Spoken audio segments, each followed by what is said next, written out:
I want to say good day to you this day of your time. How are you all? All right. All right, thank you. Thank you for the co-creation of this interaction, the allowance of this transmission. This day of your time, this transmission has been titled The Protocols of Contact. We will go through a general list of things that usually happen when we make contact, giving you an overview of all the different stages, all the different phases, all the different steps that are often involved in contacting a new civilization. Now, of course, depending upon the civilization, not every step is always necessary, and sometimes there may be additional steps to take into account the belief systems of the society, the way the society functions, so on and so forth. Nevertheless, this will give you a general idea not only of the phases of first contact that we engage in our society, but it will also give you an understanding of exactly where you are on that schedule. So, we will go through the list. Some things will be self-evident. Some things we will provide a little tiny bit of an explanation for, just to clarify the idea. Nania, with your assistance, please read the first thing on the list. Okay. Number 1, discovery of the civilization. All right. Now that's relatively self-evident. We become aware that such a civilization exists and is at a stage where the first phases of communication, connection, and contact can occur. In your case, we understand you've arrived at a place, and have for some time, where you've begun to realize that you may not be alone in the universe, and you begin to send out a vibrational invitation that says you are curious about learning more. And then next? Observation of the civilization. We watch, we observe, we measure the energy. This is where you begin to see upsurges in what you call UFO activity around the globe, beginning to take stock of exactly what the situation is on the planet. In your case, of course, we discover that you have different nations, different factions, different kinds of belief systems, and we begin to formulate an understanding of how to relate to the vibrations and reality you have set up for yourselves. And next? Determine the potential for contact. Again, in taking all these readings and in assimilating and integrating all the information, we come up with an understanding of the probability for which contact may occur within certain time frames.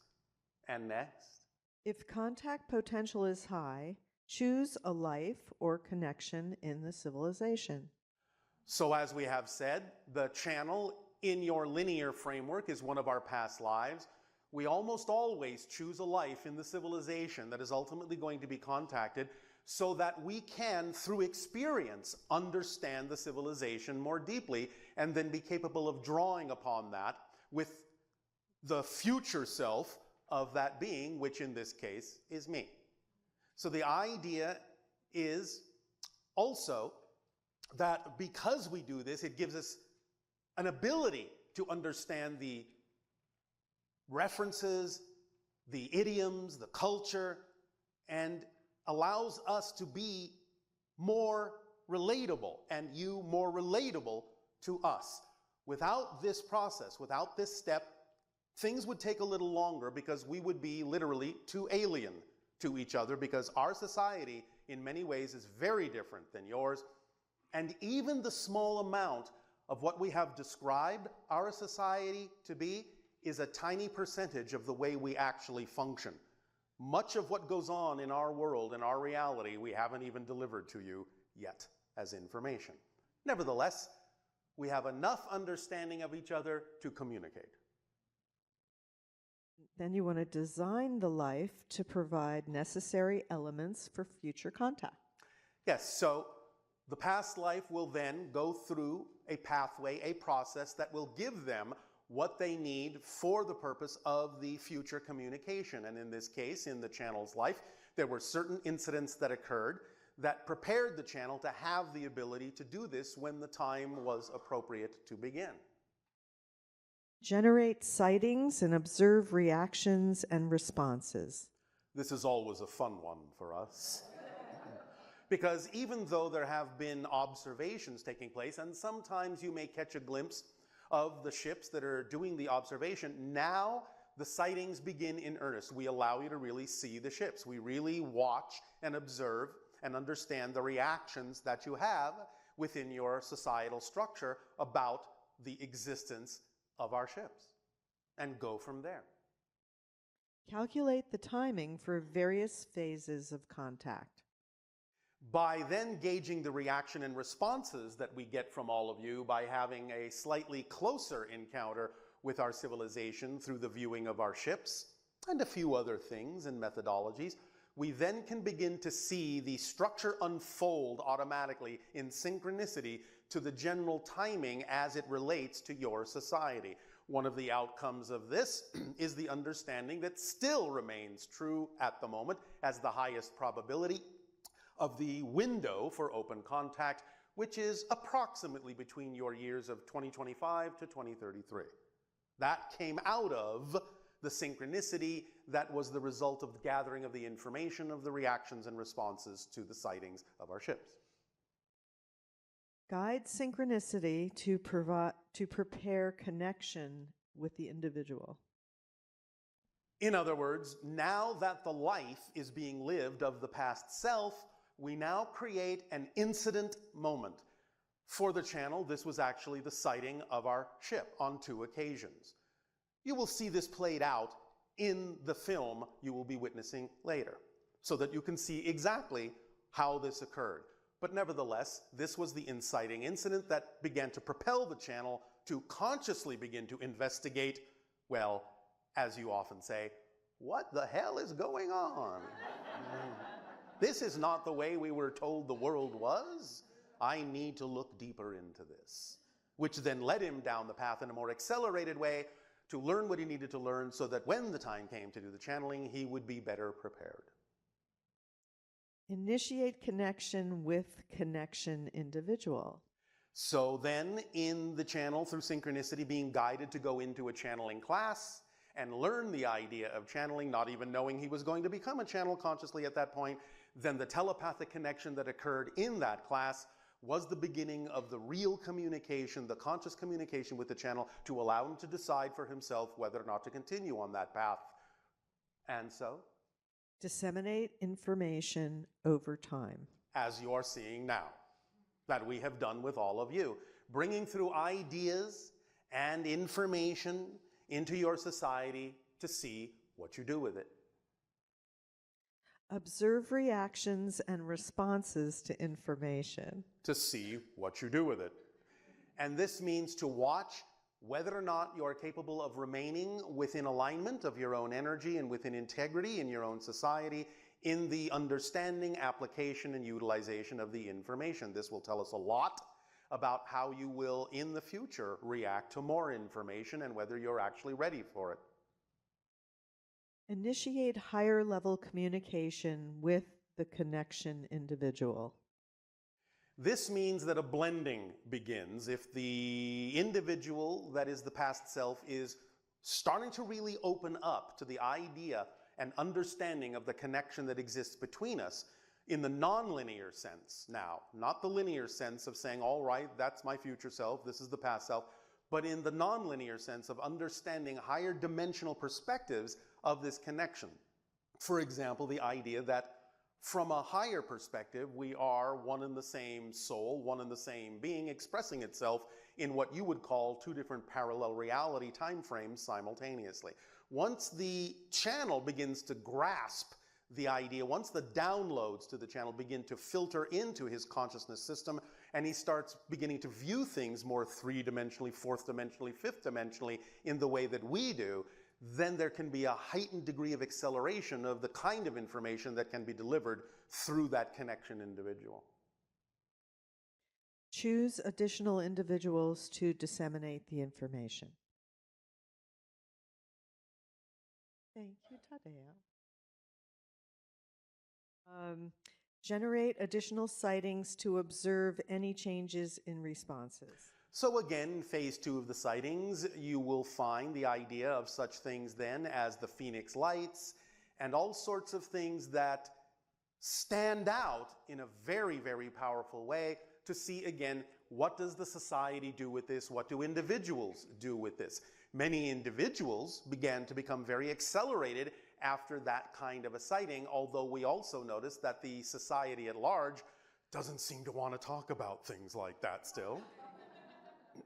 But again, this is a general assessment. Obviously, we understand that there are different reactions and different rates of expression around your globe because of the different nations, the different belief systems, so on and so forth. So some parts of your world are willing to acknowledge these things a little bit more openly, and some parts still remain relatively clandestine about these issues and experiences. So again, we take readings to see where you're all at, both individually and collectively, with the more powerful, more blatant, more obvious sightings that are then presented to you. Generate contact symbols. This, obviously, such as what you're seeing here as the Sedona vortex array and many other kinds of symbols that are representative of the vibrational frequency of contact, then begin to also be disseminated into your society along with the general information, so that you can kind of have a shortcut version, a condensed version of the information and the energy in these forms as permission slips to help accelerate and see what you're actually attracted to use. Because this, again, your attraction to these symbols tells us a lot about what specific vibrational frequency each individual happens to be on based on what they're attracted to.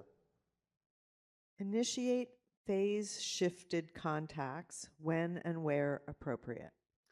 So in other words, this is the upshot of what we have said to many of you, in that while many of you are waiting for contact to happen, contact in many ways has actually occurred face to face. But they usually happen in a slightly shifted reality that is similar to your physical reality, but actually isn't your actual physical reality that you consider to be your normal reality. But then you forget that these things happen, and that serves the purpose of allowing you to remember that these things have already happened at your own pace, and we use the rate at which you remember as a measurement device to determine when you are ready for more conscious realization of contact. Observe the rate of recall of phase-shifted contacts. What we just said.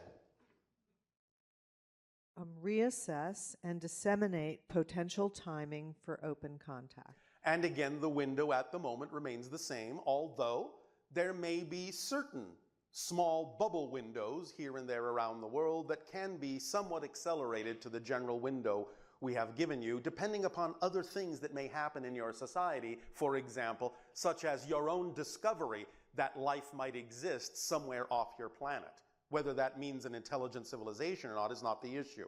Just the very idea that you discover for yourselves that life is possible elsewhere other than Earth can change your mindset to help accelerate the idea of contact with other civilizations. Observe responses to announcement of timing. Again, by letting you know such things as the probabilities of contact, we again gauge how you respond and react to that, and it adds more information as to whether that window needs to slide up or down, or other things may need to happen with it, or other presentations may need to occur. Observe any changes in the status of the civilization. Again, we watch very closely for the kind of things that are going on in the society, and recognize through the positive and the negative expressions an acceleration that determines and lets us know when things are coming to a head, when thresholds are about to be crossed, when major shifts are about to occur within the collective and individual consciousnesses on your planet. So again, we can better gauge the timing for contact. Assist in balancing planetary energies. The reason that my ship is above the Sedona vortex is specifically for this purpose, of adding our frequency into the vortex that is connected to all other vortices on your planet in a very powerful way, along with other ships over other vortices around your globe, and thus help balance out the energy of these vortices, which then emanate these frequencies so that when you come in contact with them, they help amplify whatever it is you bring into the vortex, and that's both positive and negative. but it's the idea of aiding and assisting with the balancing, blending, and acceleration of the energies globally around your planet to stabilize, ultimately, the energy field of your world and make it more conducive to the idea of open contact, because the vibrational state has to raise and meet us halfway before it will really be a compatible vibration for the level of contact that can occur with many other civilizations. Generate primary tools of contact.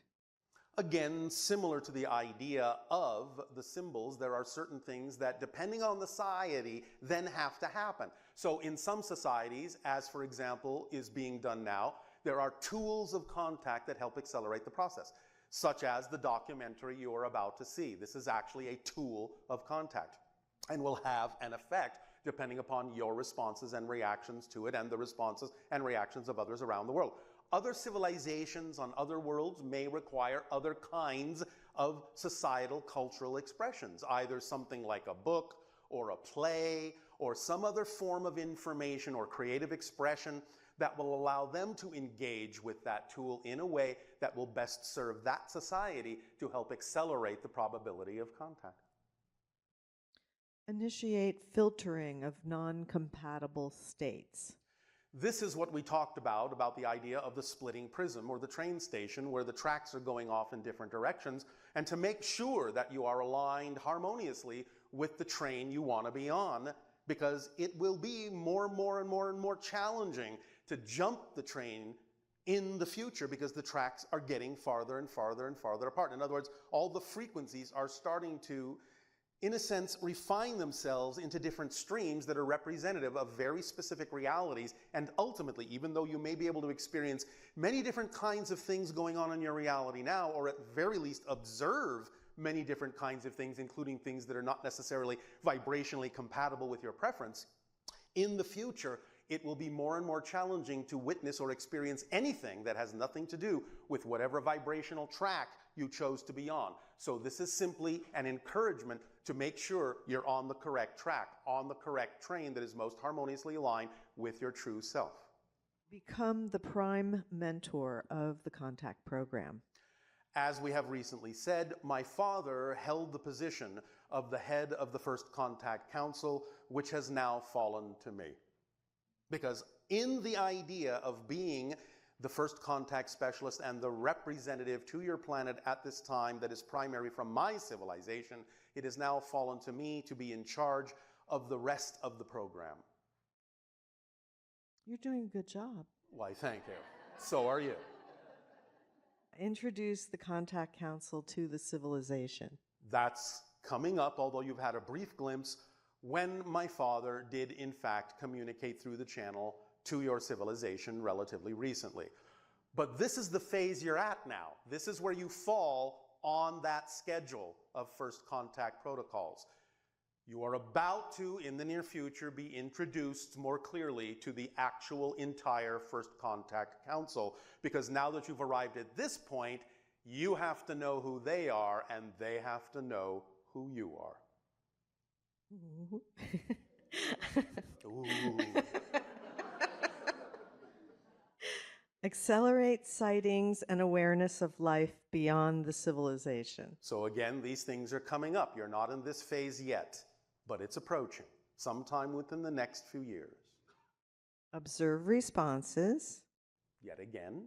And then initiate precursor contacts.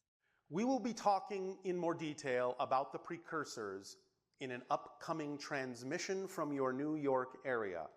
But the general idea is that there are certain kinds of beings that will elicit certain reactions from you when you are in their presence. And it is those reactions to those beings that we will be watching very closely to really determine how ready you are to actually have extraterrestrial beings walking among you as a matter of course. So we want to observe the reactions to that, to the Yeah. precursors. And then we want to initiate isolated physical contact. Yes, this will start to become a little bit more toward the vibration of your physical reality, where we can begin here and there in isolated places at isolated moments, the beginnings of the idea of open contact with certain individuals, certain groups that are ready for it at that time. And you want to expand contacts over time. Yes, and this will then be entering that window of 2025 to 2033, so that by the end of that window, there will be a general recognition across the entire globe that open contact with extraterrestrial civilizations has actually officially begun. Initiate final sightings prior to open contact. Yes, because open contact in the sense of some individuals here, some groups there, so on and so forth, is not the final open contact, which is with every single form of life on your planet, not just you humans. You are an entire system, and to us, open contact with Earth means open contact with Earth, the entirety of the consciousness in a variety of ways you have yet to imagine, but it's coming. Hence the need for interspecies communication. Yes. Observe responses to the final sightings. Yes. And then initiate open contact. Yes. And final determination for continuation of open contact. Because even at that moment, there may be things that people on your planet and whatever civilization we are contacting may make a choice to react negatively to, that we will then filter in and factor into the idea of whether the contact should occur in that way. Now, this may be anything from a slight adjustment to the way contact is occurring to the idea that contact should not continue at all.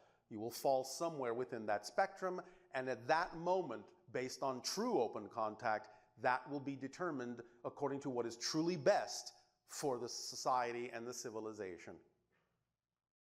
Initiate information exchange.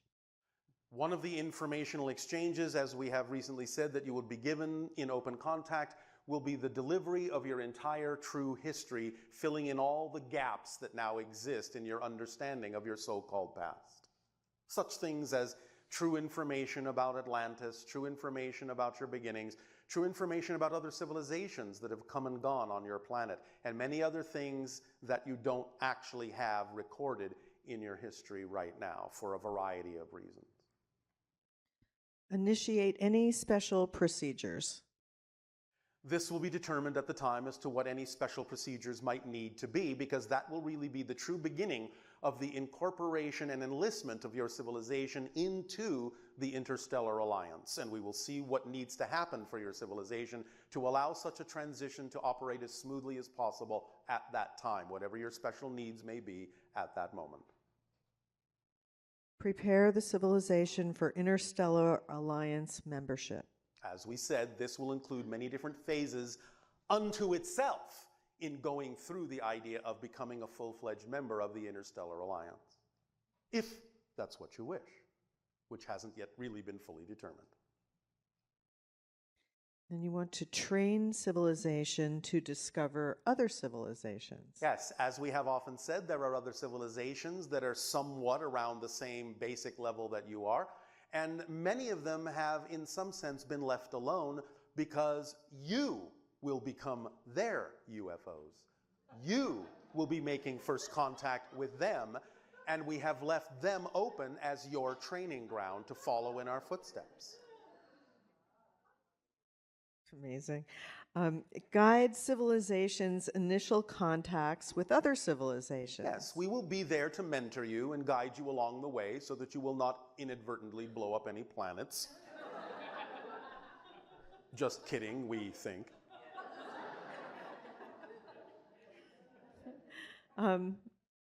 Initiate membership in the Interstellar Alliance. Then you will become full-fledged members after having had some experience with interacting with other civilizations yourself by being the initiators of those first contacts. And that means you have open to you the expanse of the galaxies, of the universe, the sharing of technologies with us and other civilizations, and spanning the stars and truly becoming Homo Galacticus. Initiate specific programs relevant to the new member.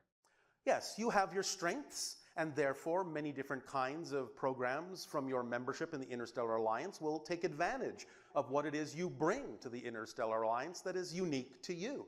Because it is all of that diversity that we cherish. It is all of the strengthening of the individual society that you are that will add to the unification and harmony of the Interstellar Alliance by letting you really express the strengths and the uniqueness of your being. And finally, continue relations with experienced member civilization. Yes, at that point you will be considered an experienced member civilization.